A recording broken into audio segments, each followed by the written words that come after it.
All right, so this is the last section of chapter 5. It's 5.6, key features of graphs.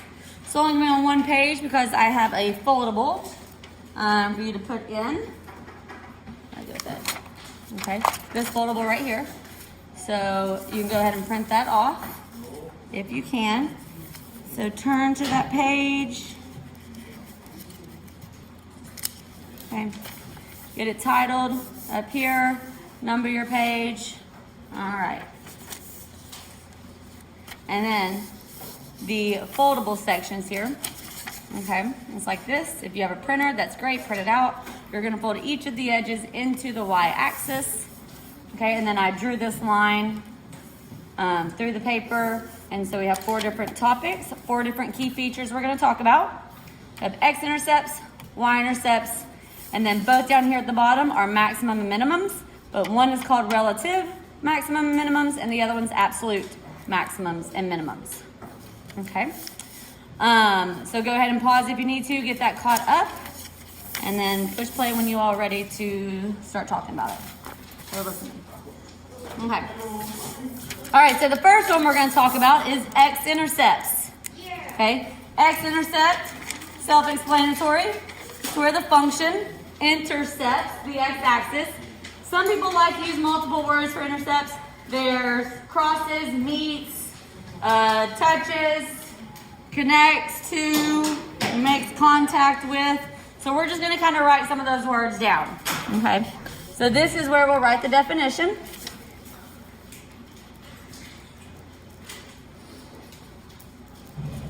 Okay, I'm just going to kind of highlight that word there.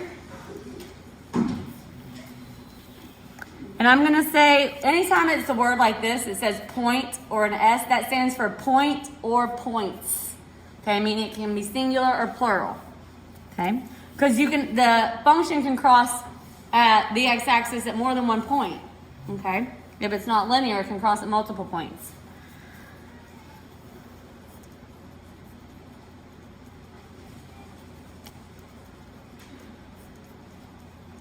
I'm saying meets, crosses, comes in contact with, all those kind of words we more so use than intercepts, but they all mean intercept.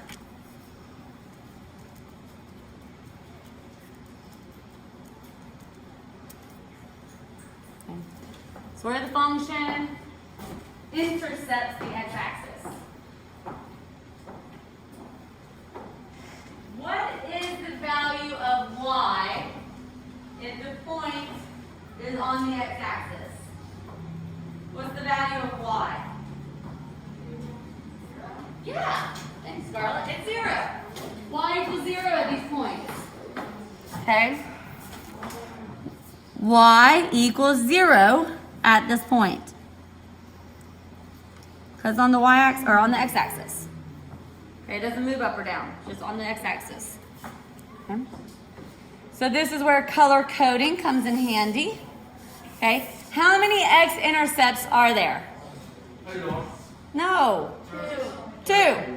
Okay, I got one right here and one right here. Okay, so the x-intercept is 0, 0, and 2.90. Okay, because that's the x and then the y. Okay, it's the x and then the y. Okay, so these x values, 0 and 2.9. That's where the function intercepts the x-axis. Easy enough. All right, so the y-intercept is just all the opposite, except for it's the y-intercept, where it crosses the y-axis. And x would be 0. Okay.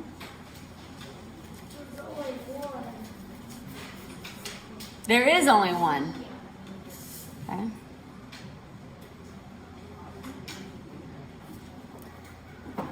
Okay, so I'm just going to take all those same wordings that I just put on the x-intercept, but I would say the y-intercept is the point or points where the function intercepts the y-axis. And yeah, there is only one point of this one. So do we put in y and y axis. And x equals. Oh, X equals.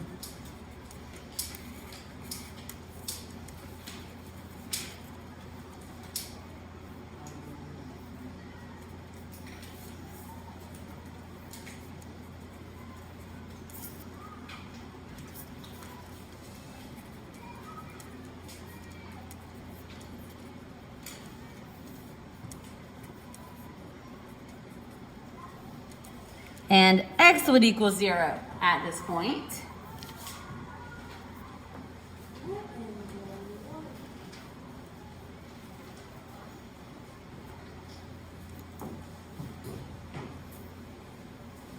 So what is the y-intercept? Yeah. Or like, isn't it a spot where there's like, it's only a Y, it's only touching Y and there's like no X. Yes. So it's 0. X would be 0 because it's on the y-axis. So for this particular function, what is that specific point? 0, 0, 0. 0. So since it's already an x-intercept, I'm just going to kind of like go around that with the green. That's also a y-intercept. Okay? It's at 0, 0. Okay? 0, 0 again, x and y. Okay? X-intercept can also be a y-intercept. Okay, and there's only one y-intercept here.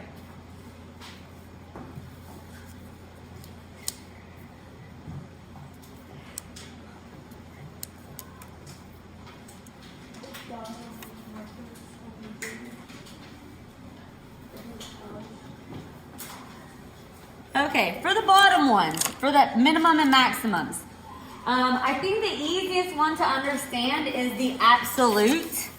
So we're going to do the bottom right first, okay? I'm gonna talk about the absolute, maximum, and minimum because I feel like those are easiest, okay?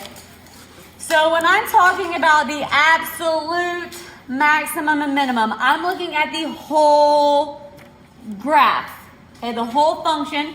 I'm trying to find the absolute or the total maximum, that value, and then the total minimum, that value. Kind of like we did with the range, like domain and range, but we're just looking at the range, okay? How high was the maximum and how low was the minimum of the whole function, okay? So, write this down.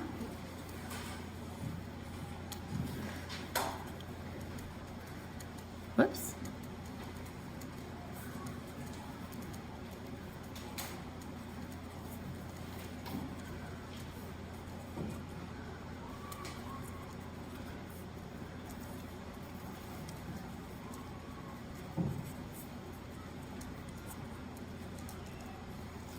Okay, so what we just said,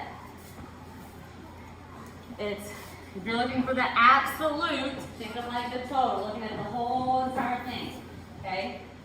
The absolute maximum minimum is the whole function with the highest value and the lowest value. And since we're talking about highest and lowest, up and down, we can signify that with the y value, okay? So try to find those points, and then you tell me the highest y value and the lowest y value. Because y is the range, tells you high and low. Okay. One thing to note down here is that these can be endpoints. Okay. You're probably asking, well, why does that matter? Well, in just a moment, we talk about relative. Relative can't be endpoints, and I'll tell you why in just a moment. Okay.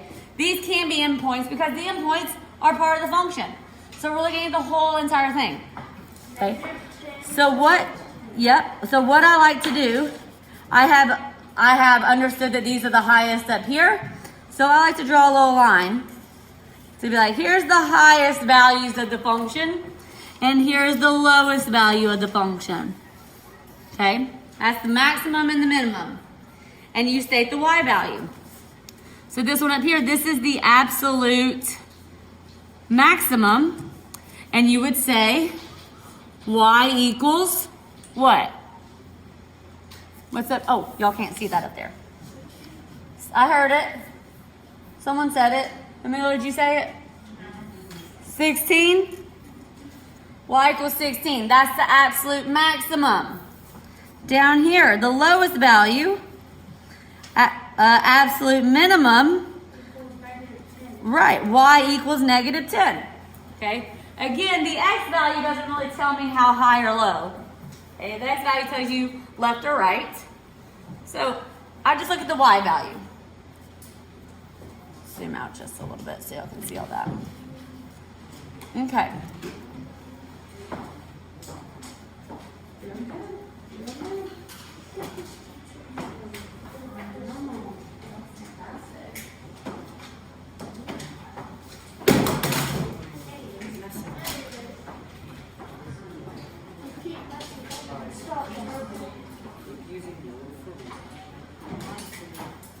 All right, now the last thing we're going to talk about is relative maximum and minimums.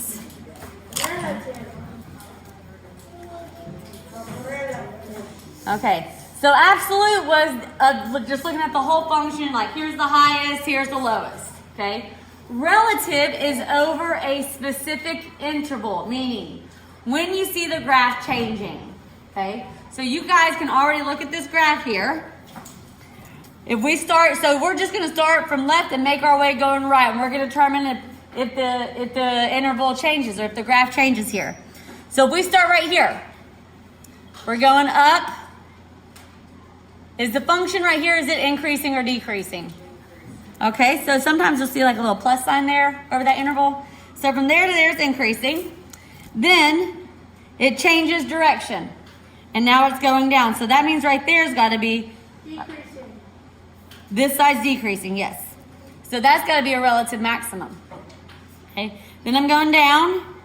And then it changes. Now it's increasing again. And then it goes up. And then it comes back down, so it's decreasing. Okay, increasing, decreasing, increasing, decreasing.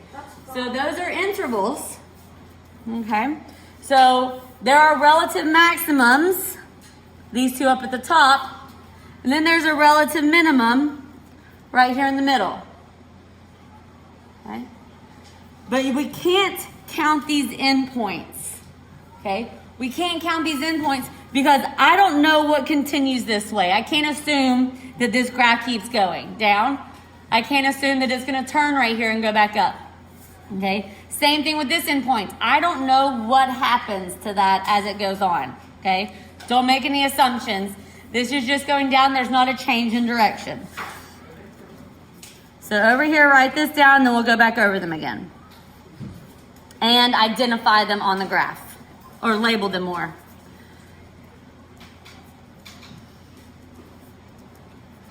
I like just writing MI. Mm-hmm.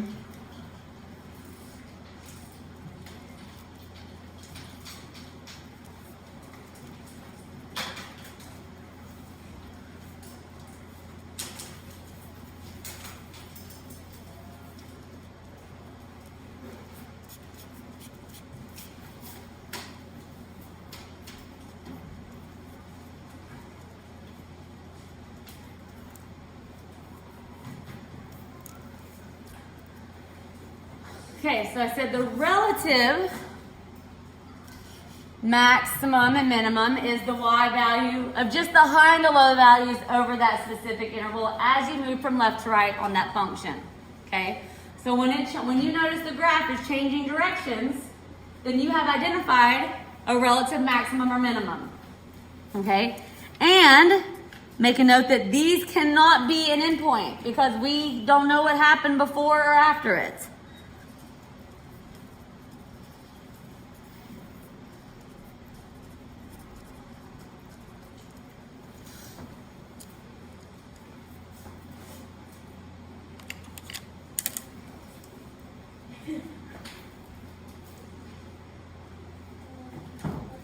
Okay, so I'm going to write that down. So there are 3 relative points here. Okay, there are 2 relative maximums and 1. And if the phone just busts and that's a big mess.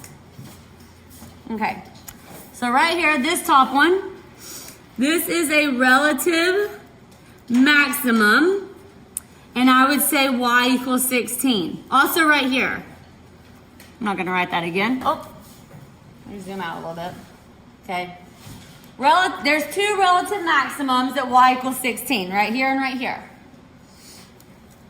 And then at the origin, since this changed direction, it was decreasing, then it started increasing. This is a relative minimum, and I would say y equals, what's the y value here? 0.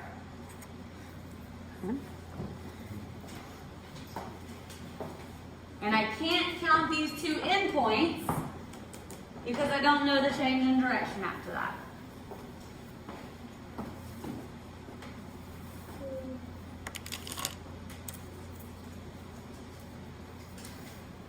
So I just labeled these two relative maximum, which are also the absolute maximum, and that's okay. Okay. But this is a relative minimum that is not an absolute minimum. Okay? Because it's just over an interval in the function. It's not the actual, it's a low value, but it's not the lowest. Okay? There's a word that you might see in the future. Okay? Usually you see it in the future. If not in Algebra 1, you see it in Algebra 2. And it is the word, and this, I'm just adding a little definition down here, a little side note. It is a word called extrema. Okay? It's a nice fancy word that they like to ask. Right, it's the extreme values. If I say, what are the extremas? I'm asking, what are the maximum and minimums? Okay? That's just a word that they came up with where they don't have to ask, what's the maximum and minimum value? They just say, identify the extremas. Okay? That means the maximum and minimum. Okay, it means those values. It means you're looking for those values. Okay. I don't want you, I mean, even though extrema, extremes, it's those extreme highs and lows. Just be on the lookout if you happen to see that in the future, that word means to identify the maximum and minimum values. Okay. All right, I'd say the easiest are the x and y intercepts, right? Those are easy, okay? Where you might get confused on relative and absolute maximum and minimum. So make sure you understand this, okay? Absolute is pretty easy. Absolute, yeah. Relative, you got to do a little bit of work. Kind of medium. You got to do a little bit of work, right? Okay, it's not as easy to identify, okay? So go ahead and fold that in half, or fold that up. Get that glued in. I'll leave it open for anyone that needs to finish.